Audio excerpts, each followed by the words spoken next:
Em pesquisa recente promovida pelo Sinditexto São Paulo, com seus associados, sobre os principais motivos de causas trabalhistas, apontou para um dado importante: 31% das causas são por assédio. E matéria do G1 de 30 de abril desse ano, discorreu sobre uma pesquisa da Deloitte que colocava sobre a equidade de gênero e também tocava nesse assunto de assédio. E veja só, segundo a pesquisa, 1 a cada 4 mulheres diz ter sofrido assédio no atendimento a clientes ou a consumidor, 13% por colegas de trabalho. E essas assediadas, 60% delas não reportaram o ocorrido. Enfim, o assédio não é uma exclusividade de mulheres, talvez no assédio sexual seja a maioria, mas devemos falar aqui e vamos abordar o assédio moral, porque este gera muito mais polêmica, ele é muito mais complexo e para isso a gente convidou um especialista, chamamos o Dr. Rafael Martinelli da Apta Consult e chamamos a Rosane, que é minha amiga lá do Sinditexto, trabalha com a gente, ela é superintendente jurídica e administrativa lá. E hoje nós três vamos tentar esclarecer quais são, então, os desafios e as soluções para o assédio no ambiente das empresas. Eu sou a Lígia, sou jornalista do Sinditexto São Paulo. Eu sou uma mulher loira, estou usando óculos hoje, estou vestindo aqui um casaquinho cinza, uma blusa com estampa preta e branca e estou usando óculos. Sou uma mulher 50 a mais. Rosane? Oi, pessoal, meu nome é Rosane, eu sou superintendente jurídica e da área administrativa do Sinditexto, trabalho com a nossa apresentadora, a Lígia. Tenho mais de 50 também, tenho 2 filhos que estão aí já encerrando a fase de universitária. Estou vestindo um vestido preto com um casaquinho bege, sou morena, com bastante fios grisalhos e sou descendente de português com baiano. É isso, espero que um tema tão importante, de difícil conversa, né? Mas é importante, sim, a gente trabalhar e conversar, e é isso. Muito bem, eu também disfarço os meus fios brancos, mas tenho muitos. E o nosso convidado, Rafael, se apresente, se auto-apresente. Muito bom. Lígia, muito obrigado, inicialmente, aí, muito obrigado pelo convite, né? Um prazer estar aqui com vocês hoje. Eu sou Rafael Martinelli, eu sou um homem branco, de 50 anos de idade. Hoje eu estou usando uma camisa azul marinho, tenho a pele bem clara e a barba também branca, já nessa altura do campeonato. Muito bem, então nesta mesa tem mais de 150 anos de conhecimento. Não tenho certo? dúvida Quase disso, 160. sem dúvida. Isso aí, gente. E esse tema precisa realmente estudar bastante, né, doutor? Vamos começar pelo começo. Vamos definir o que é assédio? Bom, começando pelo assédio moral, então. Isso aí é complicado, que eu acho que é o nosso principal foco aqui. Então, Lígia, acho que um primeiro ponto que é legal a gente falar é que não existe uma definição legal do que seja assédio moral. Né? A lei brasileira, a legislação brasileira não define o que é assédio moral. É um conceito que foi sendo construído pelos escritores, os estudantes do direito e pela justiça, pelos julgamentos. Porque não existe um artigo da lei que defina o que é assédio moral. Existe para o assédio sexual, não para o assédio moral. O que já é uma amostra de que é difícil a gente entender exatamente o que é o assédio moral. Né? O que eu poderia dizer é que os elementos básicos, quando a gente pensa no que é o básico para entender o que é assédio moral, é um constrangimento, né? E não é um constrangimento leve, então é um constrangimento significativo, que acontece no mundo do trabalho, então não existe assédio moral fora da relação de trabalho, é um conceito típico da relação de trabalho, e que para acontecer, ele acontece dentro de um desenrolar no tempo.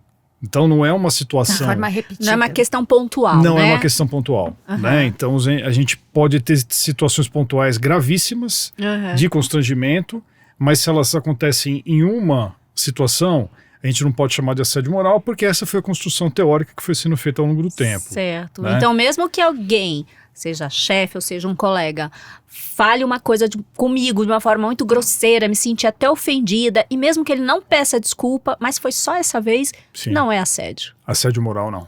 Perfeito. Tá? A gente tem que partir dessa ideia de que é alguma coisa que vai se repetindo. Né? Importante. Então, eu acho que esses são os elementos básicos. Agora, já até extrapolando um pouquinho a tua pergunta. Vamos conversando. O problema é a gente enquadrar situações que acontecem na vida prática com esse conceito, né? Pois é, né? Então, assim... Tem toda uma questão emocional, psicológica também, né? Que o que pode ser ofensivo para mim não é para Rô. Exatamente. Enfim. É um dos pontos. Esse é um dos fatores que faz com que seja muito difícil a gente analisar uma situação concreta. Algumas são mais fáceis. Muitas elas ficam numa zona cinzenta, né?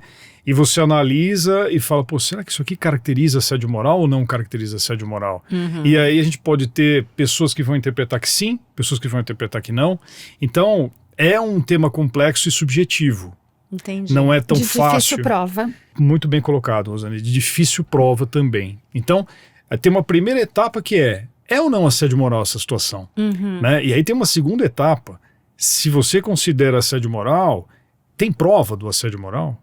Né? Então, quando alguém da área de compliance de uma empresa se depara com uma situação concreta,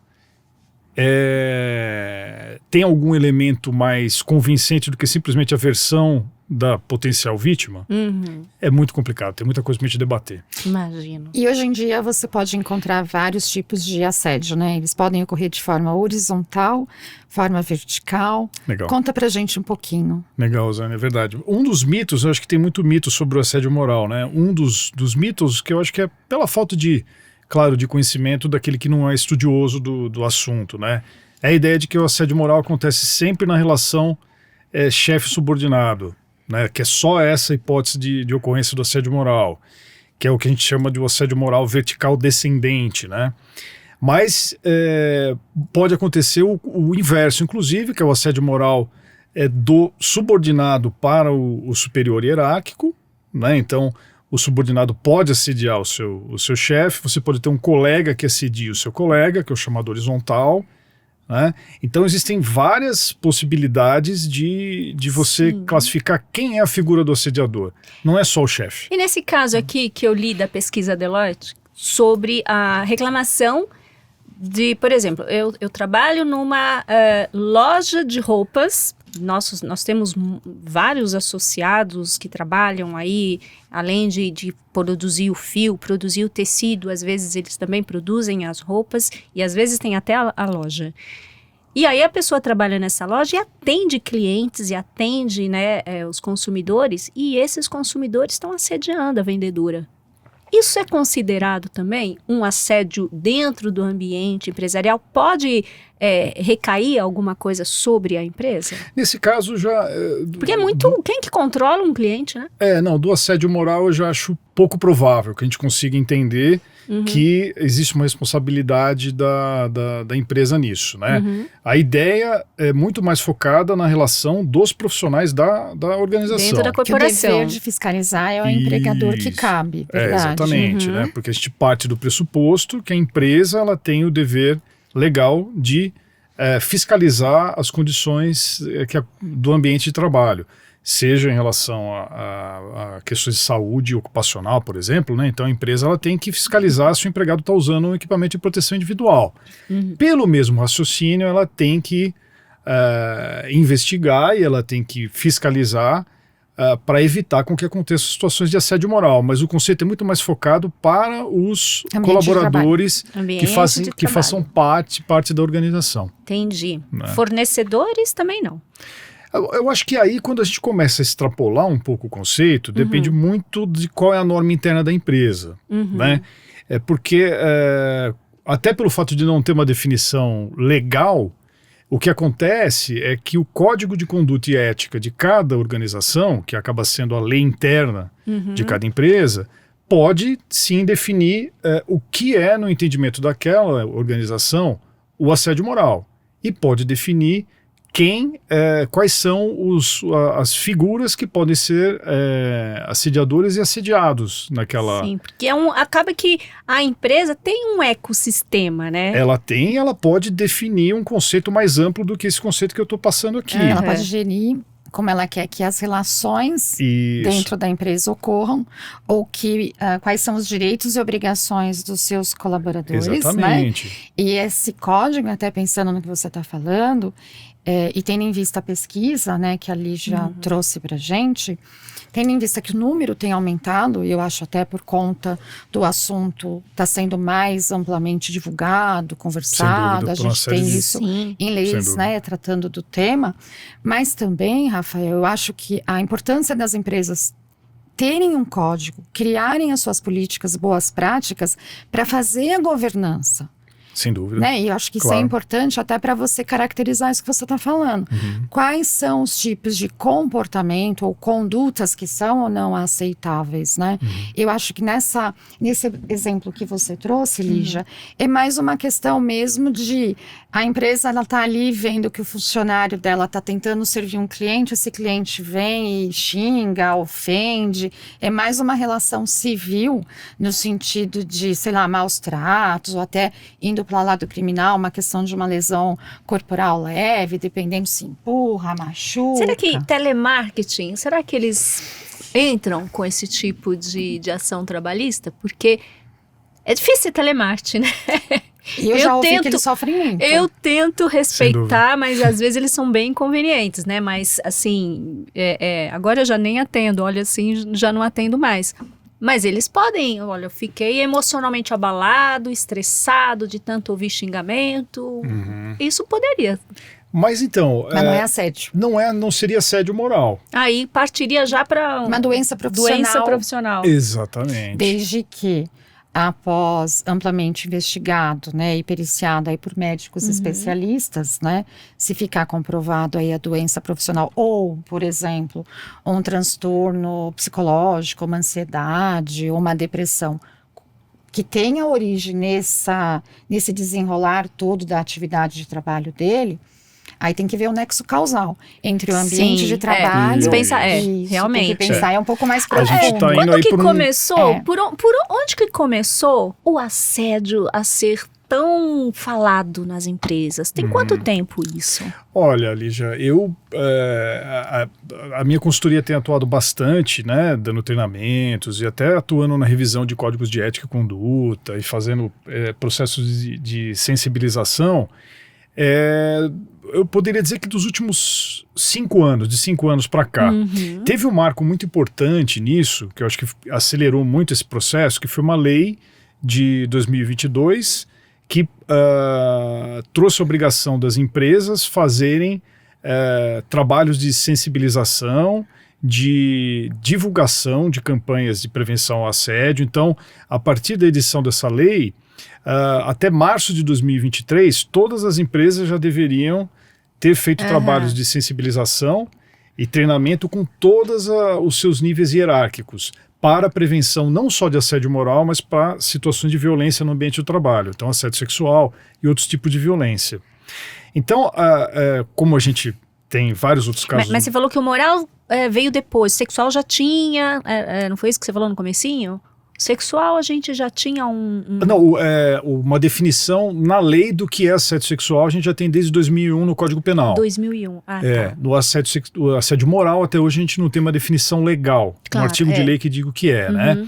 Mas assim, o processo que fez com que as empresas passassem a olhar mais para isso e dessem mais atenção, eu diria que é de uns 5 anos para cá.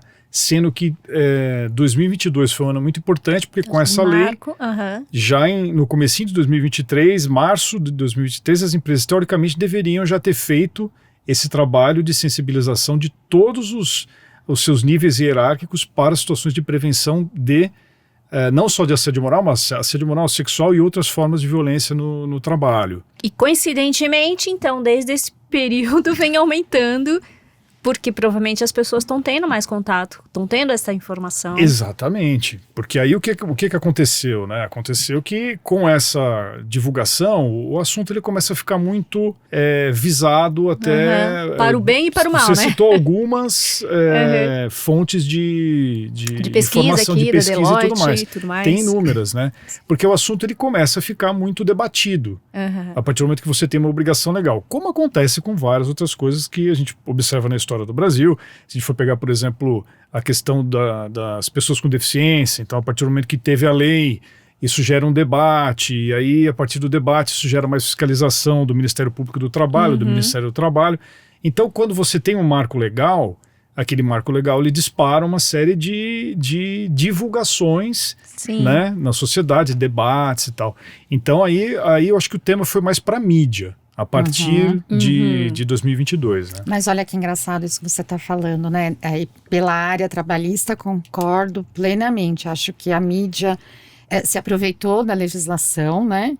E hoje, com a tecnologia, em tempo real, todo mundo fica sabendo de tudo. Então, qualquer coisa pode, né, estar aí em todos os nossos equipamentos, seja celulares, notebooks, né?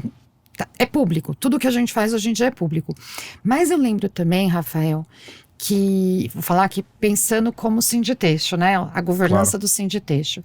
Quando nós tivemos lá a lei anticorrupção, muitas empresas ficaram preocupadas em regular essas questões de boas práticas, relacionamentos com fornecedores, No Código de Ética. Tratamento de funcionários. Então, lá no sindicato patronal, nós criamos um código de conduta ética que ficou em estudo por mais de 3 anos, porque ele passou pela mão de vários especialistas, para tentar disciplinar todas essas questões envolvendo não só a corrupção, relacionamento com o governo, recebimento aí de brindes, mas também para proibir qualquer tipo de discriminação, não aceitar a questão do assédio, seja moral, seja sexual. Então, desde 2016, um sindicato patronal, fundado na década de 32, já tinha um olhar para essa questão. Eu acho que realmente essa legislação ela pode ter acelerado, né, o processo de maior número de denúncias ou até de casos na mídia. Por falar nisso, Rosane, essa questão da divulgação e tudo mais, eu acho que até para mim, como mulher e para outras tantas, para nós acabou sendo assim, parece que normal levar cantada, isso... alguém falar alguma coisa que te chateou. Eu acho que principalmente a minha geração, nós que somos aí 50 a mais, a gente não gostava, mas achava que era normal. Depois que a gente começa a entender que não, isso não é normal, realmente começa a ter uma avalanche de denúncias, de causas trabalhistas. A geração mais nova que vem agora já vem com essa informação. Sem eles dúvida. estão numa posição que as informações chegam muito rápido e eles não passam por essa normalidade de estar levando cantada e tudo mais. O mundo que a gente vive, né? Nós estamos passando, né? Falaram que essa geração é a geração que mais passou por saltos tecnológicos, mas também eu acho que está passando por saltos sociais também Muito grande. muito importantes. E nem sempre a gente consegue acompanhar, né? Toda hora a gente tem que estar ali meio que aprendendo que aquilo que você fazia não deve fazer. Muito importante essa sua fala, Lígia, porque eu, como mulher, concordo com você. Eu consigo ver grandes avanços e eu acho que as mulheres passaram a levar mais, né? Dar ciência do que estavam sofrendo, passando, porque conseguiram encontrar nesta nova sociedade força para vencer o medo que elas tinham em denunciar os casos de assédio. Por quê? Primeiro, porque era mulher, se sentia mais frágil, uma sociedade muito mais machista, né, nas décadas passadas. Segundo, porque muitas vezes a pessoa dependia daquele emprego para sobreviver. Nós temos muitas mães que são as chefes das famílias, então às vezes acabavam se sujeitando a determinadas situações com medo de ir lá e denunciar. Porque a gente sabe também que no passado, e isso tem aí vários estudos apontando, as mulheres, as que relatavam, elas sofriam represálias. Sim. Né? Elas não eram dado credibilidade à denúncia, né? Ao comportamento que elas vivia dentro daquele ambiente. Então, eu acho que a mulher de hoje, ela conseguiu adquirir, sim, um pouco mais de coragem para conseguir abrir, né, para uma sociedade tudo o que ela sofreu ao longo das últimas décadas. E ter credibilidade, Sim. porque às vezes aquele gerente vamos supor que o cara é um baita gerente de vendas, supera todas as metas, acaba que a direção passa pano por uma denúncia como essa, porque, é o gerentão lá, né? E hoje já não, né? Hoje já não, porque o que pode acontecer com uma empresa? O que acontece? Vamos emendar com essa pergunta, Rafael. O que pode acontecer com empresas a partir do momento que recebem denúncias de assédio verdadeiras, né? E vou acrescentar, doutor Rafael, antes de você falar. Cuidado, se não esqueça da primeira pergunta. É colada nela. Pensando nisso, como avaliar, né, diferenciar um assédio sexual de um flerte? E o assédio tem que acontecer de várias formas repetidas? Parte daquela ideia, ou a resposta parte daquela ideia que eu tinha comentado, né, de que a empresa ela tem a obrigação legal de fiscalizar o ambiente de trabalho, né? Então, porque a primeira pergunta que a gente pode colocar é essa, né? Vamos pegar o caso de um gerente de vendas que você colocou, um assediador. Seja assédio moral ou assédio sexual, para esse ponto não faz diferença. Se ele é o assediador, por que a empresa ela pode ser responsabilizada, né, numa ação trabalhista, por exemplo? Pela ideia de que ela tem que fiscalizar o ambiente de trabalho e, principalmente depois de 2022, ela tem que fazer campanhas de sensibilização para prevenir, para combater. Então ela está fazendo campanhas de sensibilização e ainda que esteja, ela está adotando todos os instrumentos e ferramentas que ela pode adotar para prevenir aquela situação. Tem canal de denúncia, tem um código, tem uma área de compliance, tem código de conduta e ética. O que a empresa está fazendo para prevenir? É porque ela tem que treinar, não só ela tem que treinar, vamos chamar de treinamento, para líderes, gerentes, né? E todos. Também o chão de fábrica e todos. Também as pessoas, sim, né? Todos. Pensando em assediador e assediados. Sim, a lei ela não faz distinção. Até porque você tem assédio moral e sexual em qualquer um dos níveis. Exatamente. Da diretoria da empresa, o CEO pode ser um assediador e o operador de fábrica pode ser um assediador. Não tem diferença. Então, a ideia a empresa tem que fiscalizar. Por isso que a empresa é quem sofre ação trabalhista num primeiro momento e pode ter lá uma condenação a pagar uma indenização pela ideia de que se aconteceu o assédio... Ele deveria ter combatido, evitado. Claro que isso é o que a gente chama tecnicamente de uma ficção legal. Por que uma ficção legal, uma ficção jurídica, né? Porque é claro que a empresa não tem condições de fiscalizar uma empresa que tenha 15 mil empregados. Como é que ela vai fiscalizar todas as relações que acontecem dentro do ambiente de trabalho? Ela não tem como, mas a lei parte do pressuposto que ela deveria. Então quem paga a indenização no primeiro momento é a empresa. E a gente não pode esquecer das atuações do Ministério do Trabalho e do Ministério Público do Trabalho também, né? O Ministério do Trabalho pode fazer as fiscalizações e autuações, e o Ministério Público do Trabalho, que já tem um papel mais voltado para as investigações de empresas que têm uma incidência muito grande de ações trabalhistas voltadas para aquele tema. Então, se a empresa tem muita ação trabalhista de assédio moral, essa informação chega do Poder Judiciário para o Ministério Público do Trabalho. Aí o Ministério Público do Trabalho vai escalando, assim. vai analisar aquilo, vai falar, opa, mas espera aí, por que nessa empresa tem tanta condenação em assédio moral? Eu preciso investigar. E aí começa um procedimento de investigação. Procedimento de investigação no Ministério Público do Trabalho, que pode gerar uma série de repercussões. Uma ação civil pública, por exemplo, que é uma ação que pode condenar a empresa a pagar milhões e milhões. Sem contar que o assédio dentro do ambiente de trabalho diminui a produtividade, né? Era isso que eu ia falar. Uma que série de além consequências. desses impactos de uma ação, você tem a questão do clima organizacional. Tem uma série de Você tem a questão de, naquele ambiente, né, ou se for uma coisa isolada, por exemplo, né, eu conheço histórias de que havia sede mais de uma área, vamos dizer assim, né, até pensando em chão de fábrica. Tem a história que você perguntou, a diferença eu anotei aqui. flerte. Para pegar a questão dos impactos, né, e consequências para o empregador, né, eu acho que vai muito mais do que uma ação. A ação é o que a gente imagina, qualquer advogado falaria, né? Vamos dizer assim. Mas e os afetos, e os impactos que isso pode ocasionar dentro da empresa? Que é realmente a questão do engajamento dos colaboradores, a queda da produtividade, você pode ter uma mala emocional na equipe, você pode ter uma rotatividade muito grande. Doenças ocupacionais.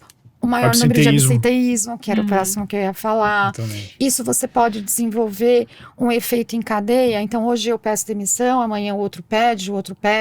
E o fato da empresa estar trocando de colaboradores tem um custo, o treinamento tem um custo.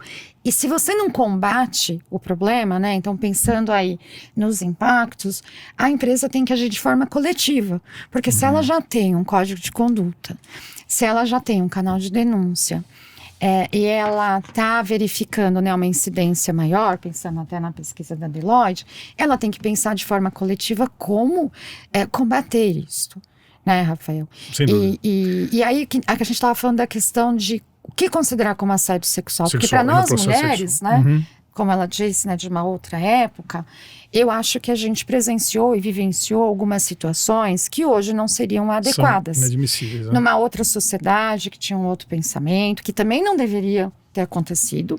Mas hoje, né, como diferenciar um flerte de um assédio? Né? Como é que a empresa consegue? E isso precisa acontecer mais de uma vez? Legal.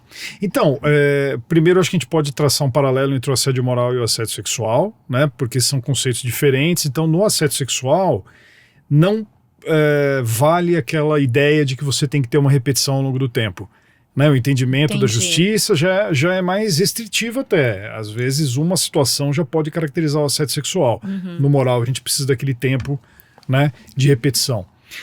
E aí, a partir disso, a grande diferença é que você tem uma intenção sexual naquele constrangimento que você gera, né?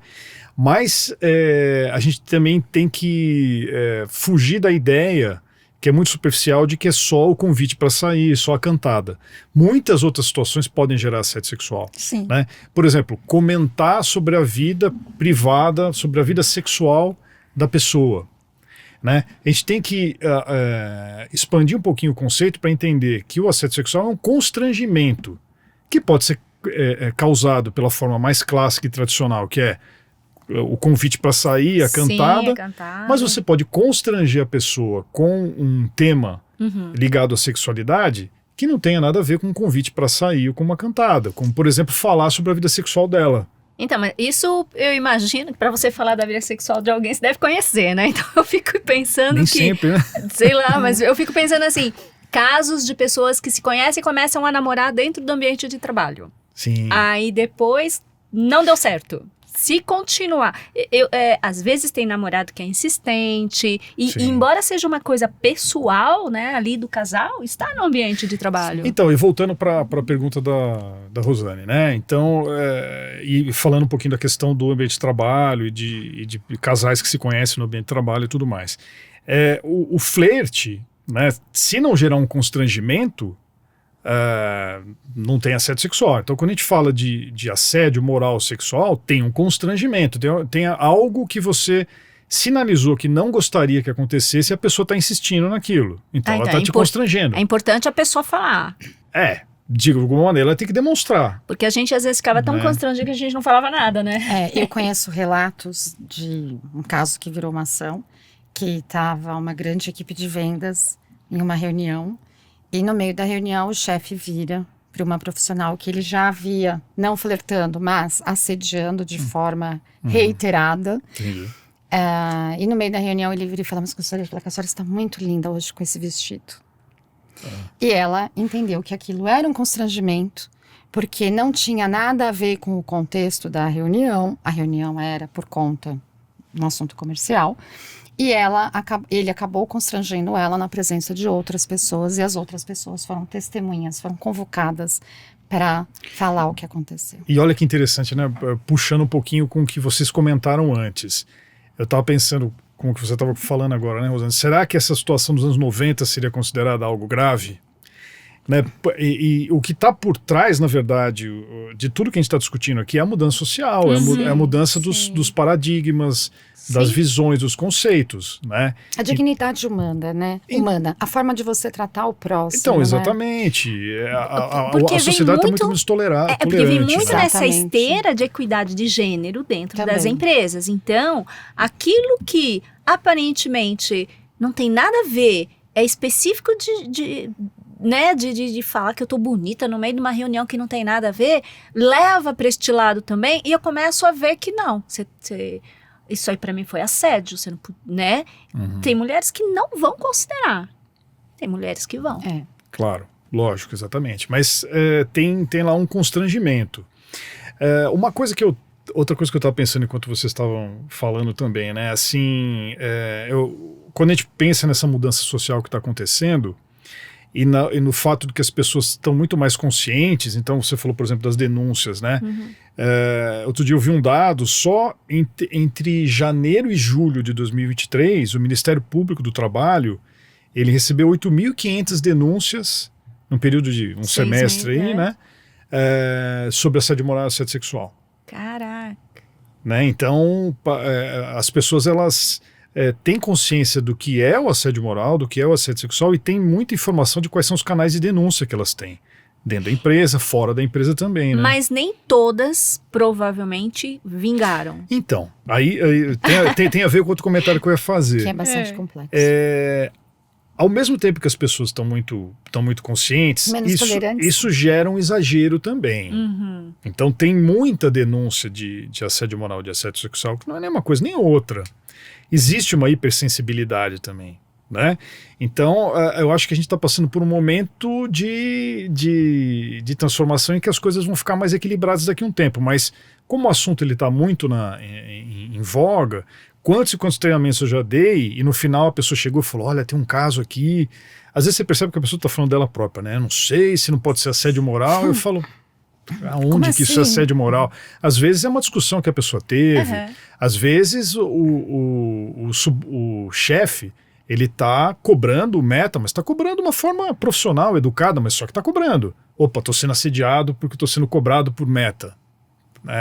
Como você está sendo cobrado por meta? Está sendo de uma forma desrespeitosa ou tá dentro da regra do jogo? Né? Porque cobrado todo mundo é mesmo, né? Nessa área de vendas, né? Sempre tem algumas coisas, né? Impressionante como tem vários relatos. Pra gente buscar exemplos, né? Incrível. Mas o que eu quero dizer assim, eu acho que tem exagero também. Tem conscientização, tem acesso à informação, mas tem um lado que a gente tem que considerar que é o exagero de situações que você fala, peraí, gente. E Rafael, você lembra de algum caso assim que nitidamente foi um exagero, que não se constituiu assédio assim? Você lembra na prática? Lembro, claro. Lembro de alguns, mas um que me chamou muita atenção era o caso de um profissional que tinha sido transferido de área. Né? Então, teve uma mudança estrutural dentro da empresa, né? Então, uma mudança de organização das diretorias e tal, e ele mudou de área. A área dele passou a fazer parte de uma outra diretoria, ele passou a reportar para um outro gestor. Então, mas foi uma mudança que não foi direcionada para ele, foi da empresa, né? E ele veio me procurar e falou, mas será que isso não é assédio moral? Eu falei, não, mas conta melhor a história, né? E ele foi contando a história, eu falei, não, mas não... Primeiro, não é uma medida da empresa voltada para você, né? Não é o teu gestor mudando você de local de trabalho ou de jornada de trabalho, mudando de período, né? É uma organização da companhia. Outras pessoas mudaram de área. Então, como que isso pode ser assédio moral? Ou seja, mudanças estruturais, cumprir meta, nada disso. Assim, existe hoje também essa sensação de que desagradou, a pessoa falou, opa, será que isso não é assédio moral? Pro lado particular dela. Será que não é assédio moral isso que eu tô passando? Todo mundo assim com o radar ligado. Calma. O conceito é um conceito... não é fácil você ser assediado moralmente. Não é assim, qualquer coisa é assédio moral. Você precisa passar por um processo desgastante e que de alguma maneira te abale, né? E se a pessoa entrar com um processo de assédio moral e de repente lá na frente não conseguiu provar? A pessoa que foi acusada, aquele meu chefe me assediava. De ser o assediador. Do assediador. Porque ele também vai ficar ali sobre júdice um bom tempo, né? Isso pode prejudicar ele, não? É complicado, gera uma exposição, né? Eu acho que mesmo antes do processo, né, Lígia, enquanto você está numa fase ainda que houve a ativação do canal de denúncia da empresa, e a pessoa passa por uma investigação, isso já é um desgaste grande para o profissional que está envolvido, né, como potencial assediador. E quando você pensa na ação trabalhista ela vai ter geração de prova, né? Ela vai ter, normalmente, testemunha envolvida para poder relatar e fazer prova daquele assédio. Então, o nível de exposição desse potencial assediador é enorme e dura bastante tempo, né? Porque se a gente for pensar numa fase de investigação e depois numa fase ainda de prova de uma ação trabalhista, pode colocar 1 ano, pelo menos aí, né? Isso se não envolveu uma denúncia direto no Ministério Público do Trabalho. Porque aí a proporção é muito maior. Exatamente. É investigado todo mundo que trabalhou naquele ambiente. Exatamente. E pode ser um processo que leva também um bom tempo antes da empresa saber que tem algo rolando, né, relacionado a alguma conduta, seja de um funcionário ou de um gestor. Sem dúvida. Pensando nisso, o que as empresas podem fazer para tentar evitar? Você falou da lei, de dar treinamento. O que mais, Rafael, a gente poderia... Eu acho que tem bastante coisa, mas eu não queria só para concluir, não deixar você sem resposta, Lígia. O que acaba acontecendo esse profissional que foi exposto a esse desgaste, a ação sendo julgada improcedente, ele pode depois propor uma ação, de indenização. Ele enquanto pessoa física... Pessoa física, não a empresa. Contra quem fez a denúncia. O denunciante, né? Contra a pessoa que denunciou e depois entrou com a ação, porque aquilo gerou, claro, um desgaste, né? Emocional, um abalo da imagem dele como profissional e tudo mais. E tem um outro lado, aproveitando também, que é o da empresa também, né? Porque a condenação, como a gente falou, num primeiro momento ela vai incidir para a empresa, porque ela tem a responsabilidade de fazer a fiscalização.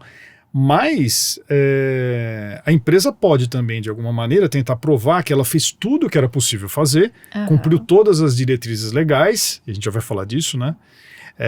Para evitar, e a pessoa foi lá e fez o assédio moral. Então, ela se desincumbiu de tudo que ela podia ter feito. Ela treinou aquela pessoa, treinou aquele assediador, ela fazia divulgação de tudo que tinha no Código de Conduta e Ética, tem prova de que a pessoa assinou o Código de Conduta e Ética e conhecia, né? E mesmo assim ela foi lá e assediou. Então a empresa pode também tentar se ressarcir daquela condenação que ela teve, para que a pessoa possa fazer esse reembolso, vamos dizer assim, né, da indenização. Existe essa possibilidade. Eu imagino que quando você ataca assim, porque ele me assediava e tal, independente disso, a pessoa vai sofrer, né, um bom tempo, até que alguém prove que não era verdade. É difícil, né, a situação. Dúvida. Mas com relação, voltando então à questão da prevenção. Legal, muito legal. Fala um pouquinho para nós sobre como que as empresas podem construir para quem não fez ainda. Qual é o direcionamento para começar a construir, por exemplo, os códigos de ética, comitês? Como que você orienta? Então, eu acho que o primeiro... Eu acho que tem 2 grandes vertentes aí, né? Dentro da pergunta da Rosane. Que de um lado, você ter programas de treinamento, qualificação, sensibilização, né? Então, aproveitar todos os momentos que você tem voltados para o contato com os colaboradores para tentar encaixar algo na temática de prevenção do assédio, né? Então, treinamentos, sensibilizações, acho que essa é uma trilha muito importante, e até porque existe a lei determinando que você, no mínimo a cada 12 meses, faça programas de sensibilização envolvendo todos os níveis da organização. Então aí você está até cumprindo a lei, né? Esse é um aspecto. E o outro aspecto, acho que aí tem a ver com o ESG, com o fato né, das empresas brasileiras estarem muito mais conectadas com o tema do ESG e ter hoje áreas de compliance. E aí você tem que ter basicamente um canal de denúncia que funcione, porque tem muito canal de denúncia que também não funciona. Que pode ser um e-mail. Pode. Mas se a pessoa quiser fazer anonimamente, existe isso? E, normalmente, os canais de denúncia eles dão a alternativa da pessoa fazer a denúncia anônima ou não, independente da formatação que possa ter o canal de denúncia, né? Mas a possibilidade do anonimato é meio que o padrão, né? A pessoa escolher. Mas é engraçado, né? Porque assim, a pessoa anonimamente diz que tal pessoa assedia, que não sei o quê, mas tá anônimo, então fica meio sem provas, né? Como é que... É só para a empresa ficar alerta esse tipo de denúncia? Então, acho que cada denúncia é uma, né? Eu acho que a partir do momento que a pessoa faz a denúncia, essa denúncia ela é tratada com anonimato por opção do denunciante, o grande objetivo é proteger essa pessoa de retaliação, né? Então, o conceito que está por trás é não revelo quem é a pessoa para evitar retaliação, né? Imagina que a denúncia contra um diretor, é contra o presidente da empresa, né? Então, você resguarda lá a identidade do denunciante. E aí, qual que é a atitude da empresa? A partir do momento... Então, o primeiro passo é ter um canal de denúncia que funcione, né? Aí você ter a investigação. Seguir normalmente, o código de conduta... A grande maioria das empresas hoje, eu estava vendo outro dia uma informação da ANCHAN, né, da Câmara Americana de Comércio, 71% das empresas brasileiras hoje tem alguma iniciativa voltada para ESG, né, e o G é o governance, né, que é a governança, que dentro da governança a gente tem a área de compliance, a ideia de você ter lá as normas internas da empresa e o código de ética. Então, a partir do momento que foi feita a denúncia, tem que ter um processo de investigação profissional. Também não adianta ser um processo de investigação que é mal feito, que exponha o denunciante, né, que não colha provas suficientes e não gere uma punição, porque o que a gente observa é que quando o canal de denúncia ele depois não gera investigação, as pessoas param de denunciar. É claro, porque elas sabem que... Cai em descrédito. Então é como se você tem o canal de denúncia para constar lá no e-mail, na intranet da empresa, mas ninguém vai usar aquele canal de denúncia. Então a segunda parte que traz eficácia é você ter investigação e punição independente do nível hierárquico do envolvido. Não, desde que consiga as provas, né? Desde que consiga as provas. Mas por isso que é importante que você tenha profissionais especializados fazendo esse trabalho de investigação, de coleta de provas, para ouvir testemunhas e tal. Se improvisar nessa área, se a empresa colocar alguém lá que não seja um especialista em compliance, que não tem experiência em fazer processos de investigação, a chance de dar certo é muito, muito pequena. E de repente você vai não gerar uma punição efetiva ou punir alguém que sem prova efetiva, né? E você vai gerar muito mais problema e ruído, ou vai cair em descrédito, ou você vai começar a gerar uma série de problemas de ruídos porque você está punindo gente que não assediou. Tem muita empresa que não leva para frente uma denúncia de forma anônima. Já pensando nisso, para ter todo um preparo durante o processo de investigação, de proteção também ao possível assediador. Então, ele prefere que haja a identificação de quem faz a denúncia para que as coisas sejam bastante transparentes.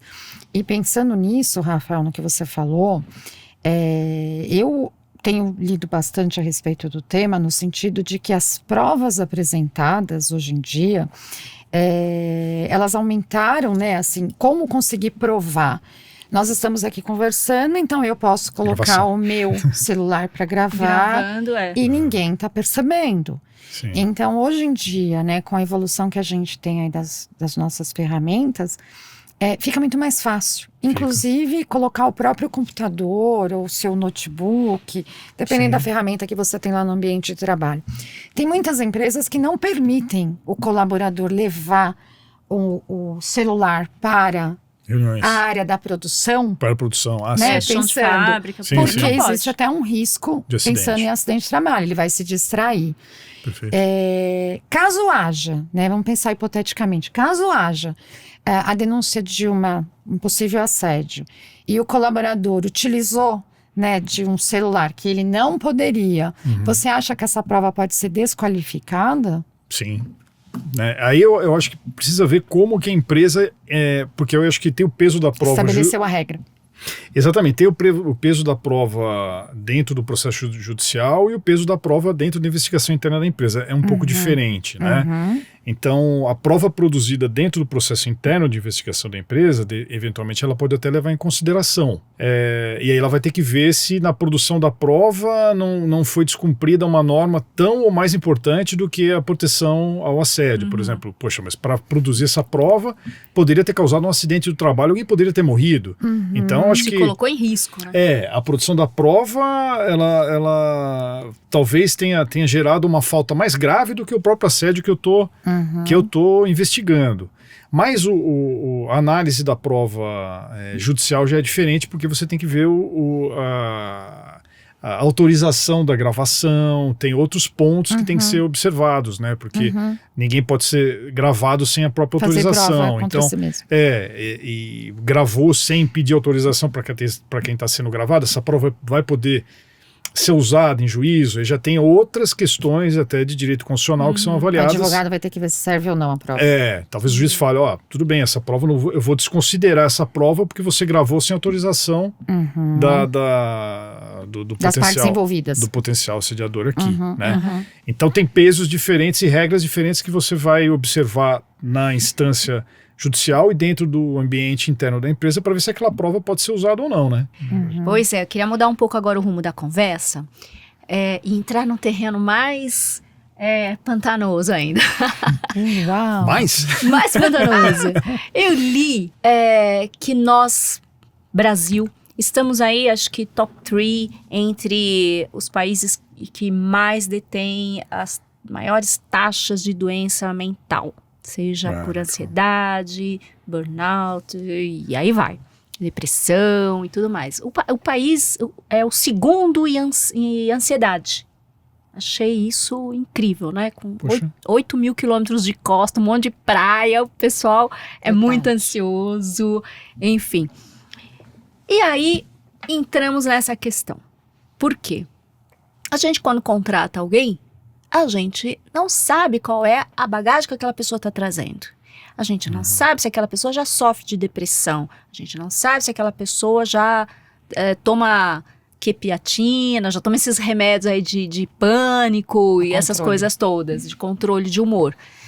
E lá pelas tantas, ela pode alegar que estava trabalhando e o que o trabalho despertou, então, ansiedade, depressão, burnout. Como que esses casos vêm sendo tratados? Porque aí fala bem complexo, da saúde mental das pessoas. Né? O que nasceu primeiro, o ovo ou a galinha, né? É super complexo isso. Como é que tem sido tratado? Então, primeiro, acho que um ponto interessante é a gente fazer esse link mesmo do assédio moral com as doenças emocionais, né? E lembrando que se ficar provado que de fato a origem foi no trabalho, pode gerar um reconhecimento de doença ocupacional pelo INSS e até uma estabilidade, né? A partir do reconhecimento da doença. Isso vai envolver médicos, psiquiatras, tudo isso?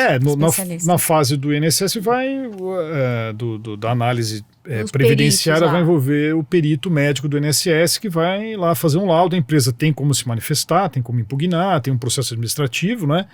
Até gerar a definição de qual é o benefício, mas se ao final do processo administrativo no INSS ficar definido que houve um nexo causal, que é só o termo técnico para dizer a doença foi desenvolvida no trabalho, ele vai ter o benefício B91, que a gente chama, e depois que ele voltar, ele vai ter um ano de estabilidade.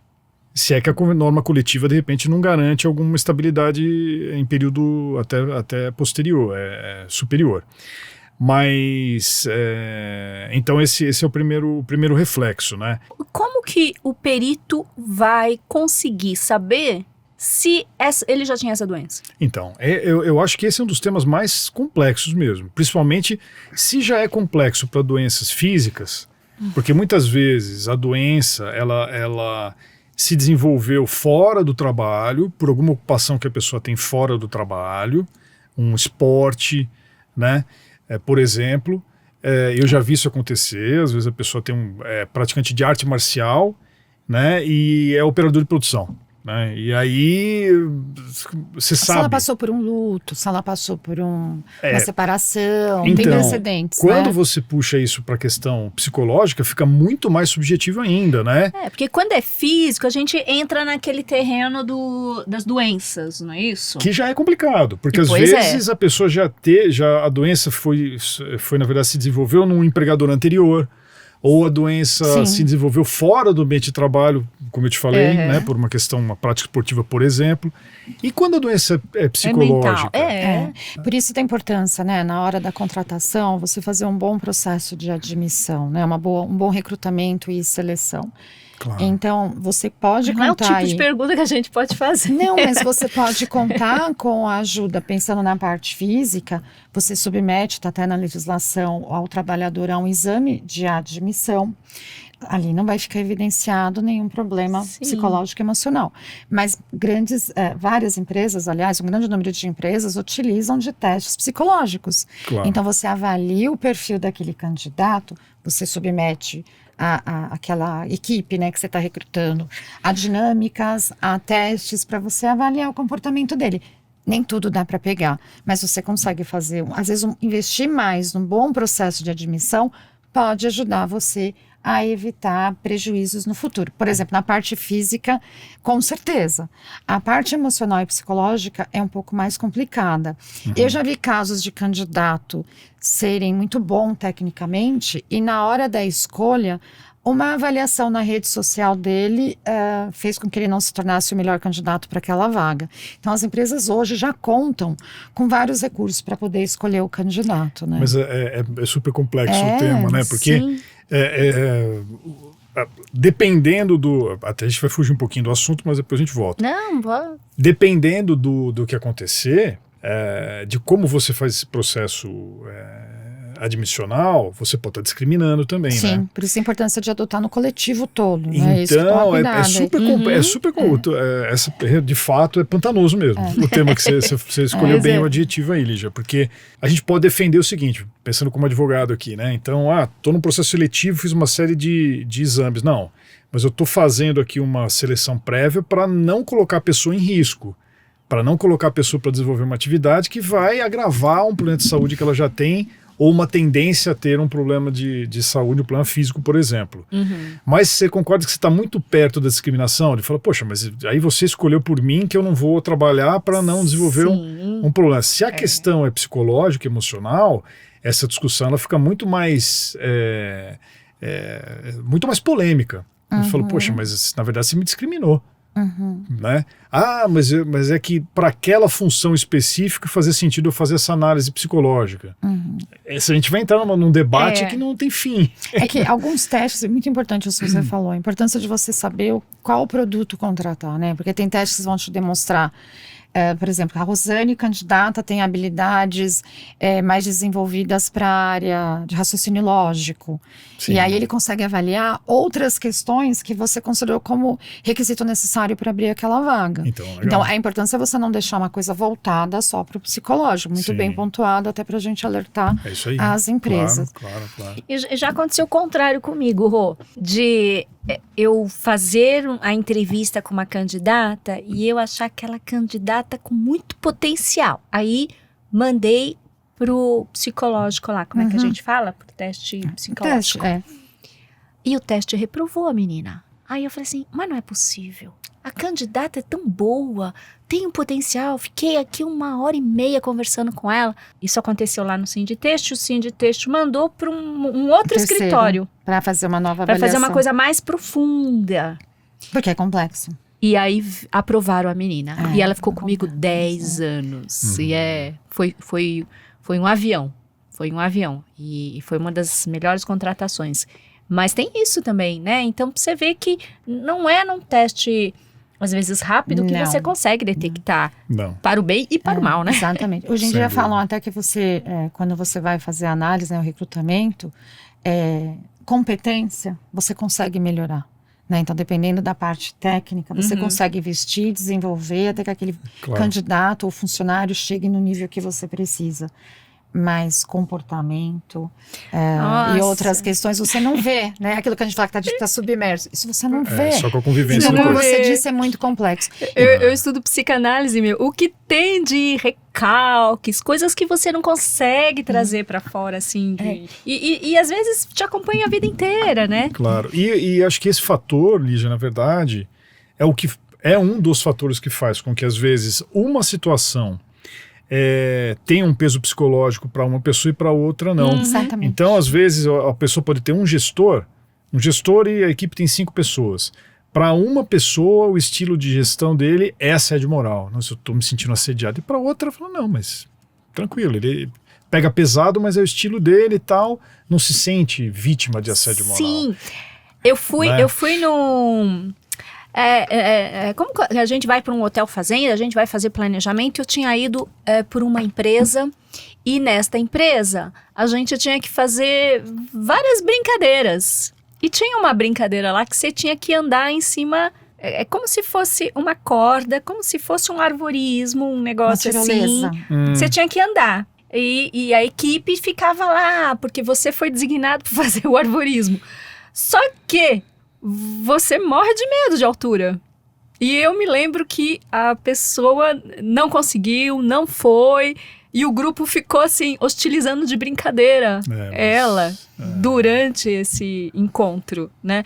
A pessoa levou na boa, mas podia ser que não levasse, né? Olha, eu já de verdade, você falou agora, eu lembrei da cena aqui, dando uma vez um treinamento de prevenção ao assédio moral e tudo mais, as pessoas às vezes contam as suas próprias experiências, né? Tanto de assédio sexual quanto de assédio moral. Eu já ouvi cada coisa assim de arrepiar.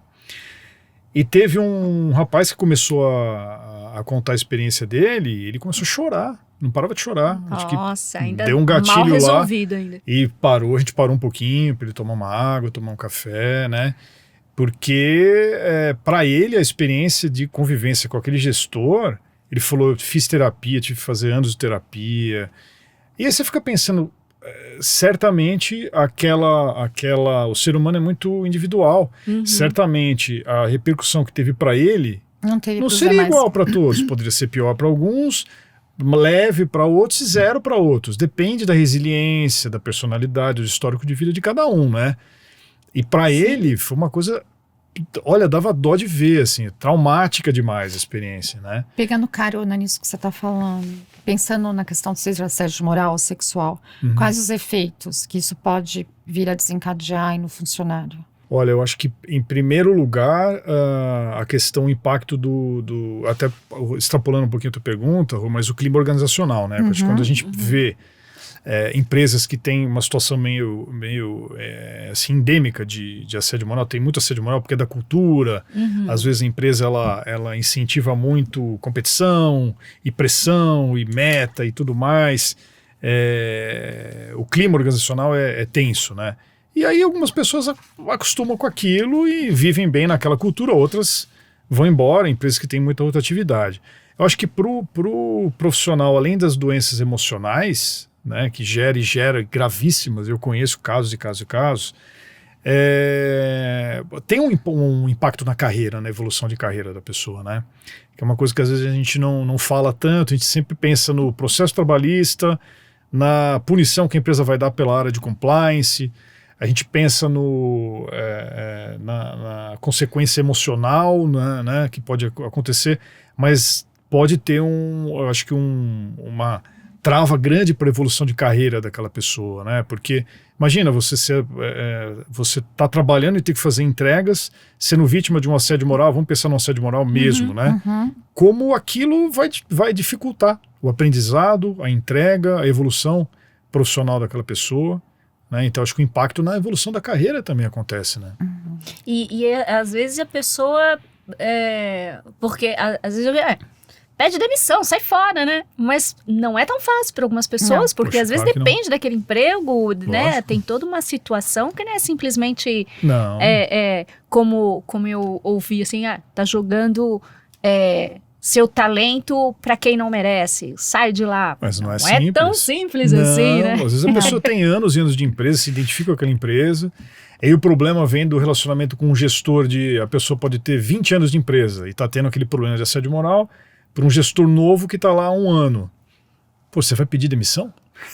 Com 20 anos de empresa? E há muitos casos que as pessoas pedem a demissão e depois vão e entram com a ação e pedem rescisão indireta, alegando que aquilo tudo, né, havia um assédio, tentam reverter até para recuperar todas as verbas que deixaram para trás, que ele teria direito se ele tivesse sido dispensado, né? Então... Mas é ruim de qualquer jeito, né? Sim. Porque você tá abrindo mão daquela tua relação e tudo mais, né? Vem aumentando. O fato é que vem aumentando, né, os casos. As empresas Bastante. precisam estar muito bem orientadas com relação à prevenção, porque os funcionários, os colaboradores, as pessoas estão se informando cada vez mais, porque está saindo no jornal todo dia, né? Sem Se dúvida. você der um Google hoje, acho que vai aparecer um monte de coisas com marcas que a gente conhece, né? Já vi algumas, mas... Sempre, a gente vê de todos os segmentos, de todas as setor áreas. Público, setor privado. Setor público, a gente tem casos aí bem recentes e famosos, né? Olha, organizações de terceiro também? setor. Jura? Tem. Pois é. Tem de tudo. Porque onde tem ser humano tem assédio. É né? verdade. E falando em ser humano, né? Pensar que no passado a administração moderna valorizava as máquinas. E hoje a gente tem que valorizar o profissional, né? Que é o bem Lógico. maior de qualquer empresa. E nada melhor do que você desenvolver aí grandes políticas, treinamentos para trazer um bem-estar, né, para esse colaborador e tornar o ambiente de trabalho mais positivo, mais agradável, né? Tinha uma máxima na nossa época, espero que não exista mais, que era o seguinte: não importa o meio, no fim ele está trazendo resultado. Então, a pessoa que traz resultado é a que tem emprego garantido. Isso era uma máxima durante o período que eu trabalhei em indústrias, assim, que era a pessoa que traz resultado. Sim. E assim, pessoas que a gente sabia que tinham problema. Eu que também já tive dentro de organizações, a gente sabia que pessoas que tinham problemas, né, de comportamento, mas que ou eram muito... tem vários fatores aí. Pessoas que são antigas de empresa, pessoas que entregam muito resultado, pessoas que são amigas de pessoas que têm poder dentro da empresa. Né? Então tem uma série de fatores de proteção. A gente vai dizer que isso não acontece ainda hoje? É claro que ainda acontece. Né? Mas a tendência, com todas as mudanças que a gente está vendo, inclusive não só da sociedade, né, de fora para dentro, mas de dentro para fora das organizações também, as organizações se repensando e mudando, claro que isso acontece menos do que aconteceu há 10 anos, menos do que acontecia há 20 e assim sucessivamente. A tendência é a gente ter menos, né? Mas é claro que ainda acontece. Lá na Apta, qual é o tipo de casos que vocês mais recebem? Você falou de pessoas físicas te procurando, mas também tem pessoas jurídicas. Quais são os casos lá que vocês recebem? Não, na verdade o que a gente mais tem feito são trabalhos de treinamentos e sensibilizações para empresas, né? É que ao final dos treinamentos as pessoas vêm e conversam com a gente, né? Mas você faz esse tipo de trabalho de representação, de entrar com ação, essas coisas? Não. Nosso trabalho é mais exatamente na área preventiva. Na educação, no combate, na prevenção, no treinamento. Treinamento, sensibilização, treinamento de CIPAs, treinamento de gerentes, diretores. A gente já fez em vários formatos diferentes para todos os níveis das organizações, né? E também de algumas análises de código de conduta e ética, tal, canal de denúncia.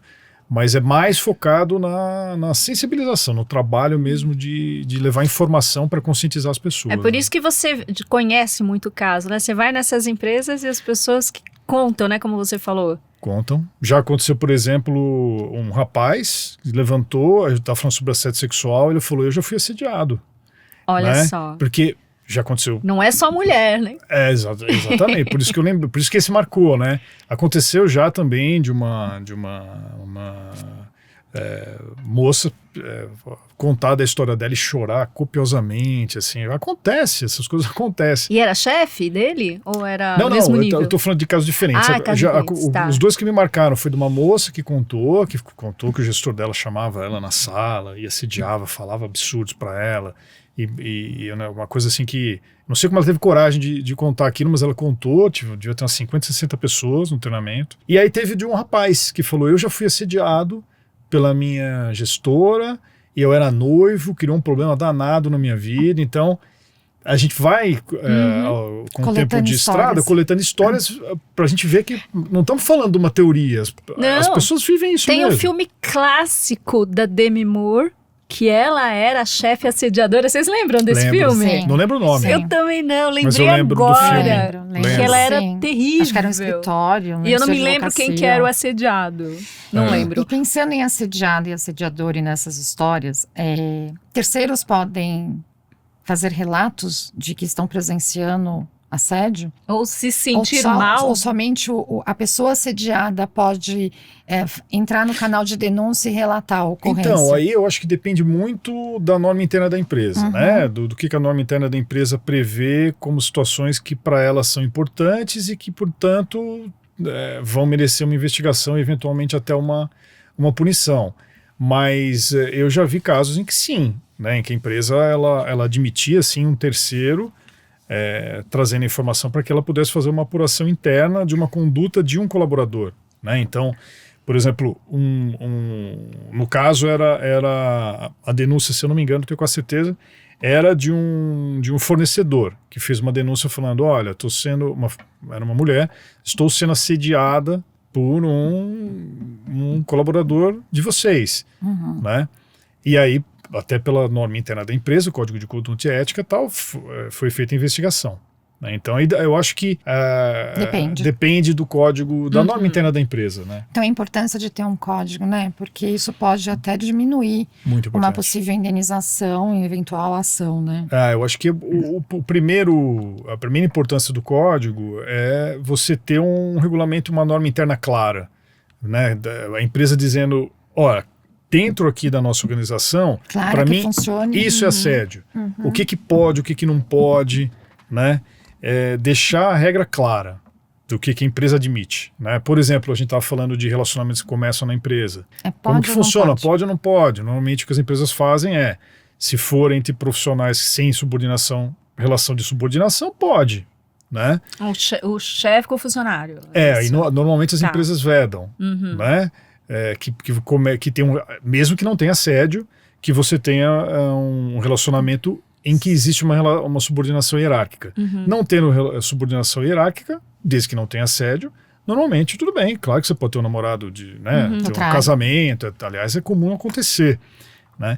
Então acho que a primeira ideia é você ter uma regra clara, e as pessoas ter divulgação, né? Porque não adianta ter a regra e também não divulgar, porque tem muita empresa que tem o código de ética maravilhoso, na gaveta, guardado, mas não tem divulgação. Né? Então não tem que ter treinamento sobre o código de ética, né? As pessoas têm que ter consciência daquele código de ética. Primeira coisa é isso, mas aí depois começa a ter uma série de repercussões, né, Rosângela? Como você disse, é importante até para a defesa da empresa judicialmente, né?